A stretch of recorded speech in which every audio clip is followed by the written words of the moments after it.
For today's little adventure, we're reading Goodnight Lab. Goodnight Lab, a scientific parody by Chris Ferry.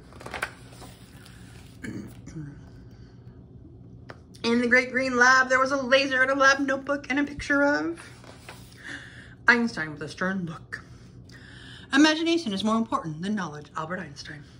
And there were 3 sticky notes stuck to lab coats, and a copper wire, and a pair of pliers, and a spectrometer, and a thermometer, and a pen and a coffee, and some crumpled rubbish, and a grumpy old professor shouting, "Publish!" Goodnight Lab. Goodnight Laser. Goodnight Einstein with a stern look.